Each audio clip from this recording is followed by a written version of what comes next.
नमस्कार, मी प्रतीक्षा. आवाज इंडिया मराठीच्या आपली बातमी आपला आवाज या बातमीपत्रात आपल्या सर्वांचं स्वागत. तर एक नजर टाकूया आजच्या महत्त्वाच्या घडामोडी.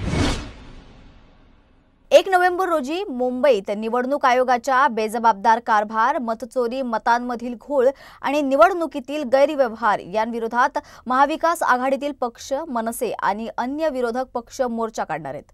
मोर्चा दुपारी 1 वाजता फॅशन स्ट्रीटवरून सुरू होईल आणि मेट्रो सिनेमा मार्गावर मुंबई महापालिकेच्या प्रवेशद्वारावर थांबेल.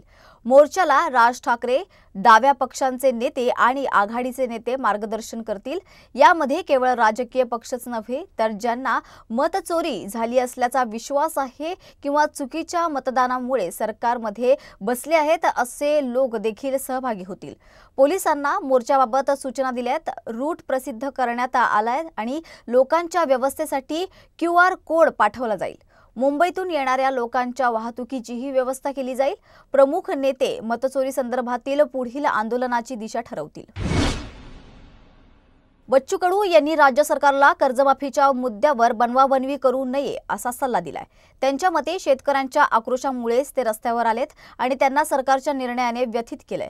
कडू यांनी स्पष्ट केलंय की शेतकऱ्यांचे रस्त्यावर येणं हे त्यांच्या वेदनेमुळे होतं, ज्यात राजकीय कशाही प्रकारचा विचार करणं चुकीचं आहे. त्यांनी कर्जमाफीच्या निर्णयाचे श्रेय त्यांना देण्याचा मुद्दा नाकारलाय आणि ते सरकारच्या पुढाकारावर आधारित आहे असं म्हटलंय. कडू यांच्या म्हणण्यानुसार शेतकरी कर्जमाफी ही एक लोकप्रिय योजना होईल आणि निवडणुकीच्या आधी या निर्णयाचा वापर होण्याची शक्यता आहे. सरकारकडे याच्या आरोपांपासून मुक्त होण्यासाठी चांगली संधी आहे असंही त्यांनी यावेळी सांगितलंय. निगेटिव्ह बोलण्यात काही अर्थ नाही. आपण सकारात्मक राहिलं पाहिजे आणि निश्चितच शेतकऱ्यांच्या एकंदरीत भावना ज्या आहे त्या भावना आमचे CM साहेब समजून घेईल, त्यांच्या भावनेचा आदर करेल. आंदोलन जरी आम्ही केलं असेल सगळ्यांनी तरी ते आंदोलन प्रत्यक्ष शेतकऱ्यांचंच होतंय, मजुरांचं होतं. मनोज जरांगे पाटील यांनी महाराष्ट्रातील शेतकऱ्यांच्या वतीने सरकारवर गंभीर आरोप केलेत. गेल्या 70 ते 75 वर्षांत सरकारने शेतकऱ्यांचे कधीच भलं केलं नाहीये, उलट त्यांना लुटण्याचं काम केलंय असं त्यांनी म्हटलंय.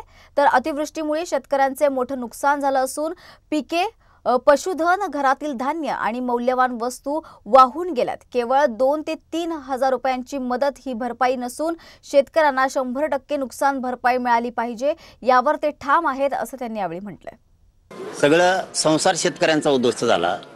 रानाचे रानं वाहून गेले, त्यातलं पीक वाहून गेलं, त्यातल्या कोंबड्या वाहून गेल्या, घरात असणारं सगळं धान्य, कपडे, शाळेतले पोरांचे सगळे दप्तर वाहून गेले. आमच्या शेतकऱ्यात असं आहे की आम्ही शेतात कामाला जाताना असणारं मंगळसूत्र किंवा कानातलं हे कधी शेतात नेत नाही तर घरात ठेवतो.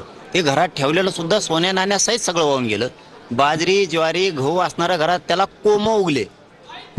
परत म्हशी वाहून गेल्या, कांद्याच्या चाळीची चाळी वाहून गेल्या, लोकांनी सोयाबीनच्या गंजी घातल्या होत्या त्या सुद्धा वाहून गेल्या. तुम्ही भरपाई देताय काय? आम्हाला 100% भरपाई पाहिजे, या मतावरती आम्ही ठाम आहे. डॉक्टर तरुणीच्या आत्महत्येच्या प्रकरणानंतर भाजपचे माजी खासदार रणजितसिंग नाईक निंबाळकर हे विरोधकांच्या रडारवर आहेत. ठाकरे गटाच्या सुषमा अंधारे आणि राष्ट्रवादी शरद पवार गटाचे मेहबूब शेख यांनी या प्रकरणात निंबाळकर यांचा संबंध असल्याचा दावा केला होता. या आरोपानंतर निंबाळकर समर्थकांनी सोशल मीडियावर आक्रमक भूमिका घेतली होती. काहींनी अंधारे आणि शेख यांच्या विरोधात खालच्या दर्जाची भाषा वापरली. तर या पार्श्वभूमीवर रणजितसिंग नाईक निंबाळकरांनी स्वतः सोशल मीडियावर व्हिडिओ पोस्ट करत समर्थकांना संयम ठेवण्याचे आवाहन केलं होतं. तसेच ते म्हणाले की अयोग्य भाषेत टीका करू नका, आपण संविधानिक आणि कायदेशीर मार्गाने उत्तर द्यावं.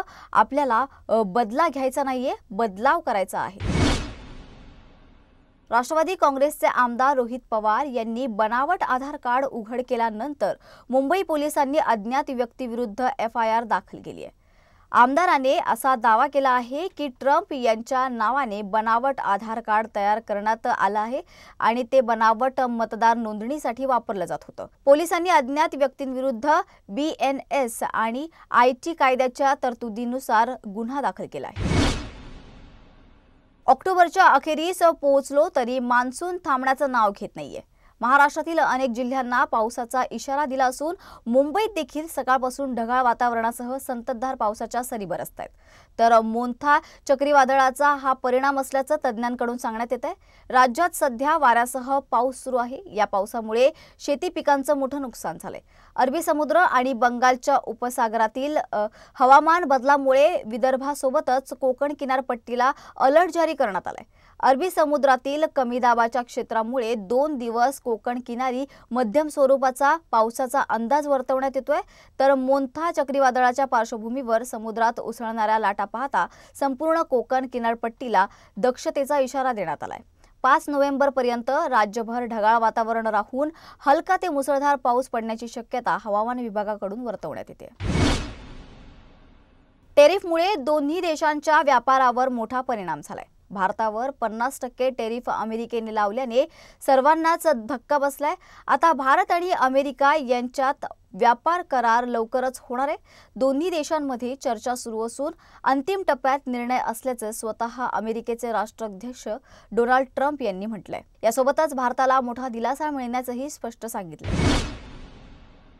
तर आपली बातमी आपला आवाज या बातमीपत्रात आपण इथेच थांबत आहोत. मात्र पुन्हा भेटूया अशाच महत्त्वाच्या घडामोडींसोबत. तोपर्यंत पाहत रहा आवाज इंडिया मराठी.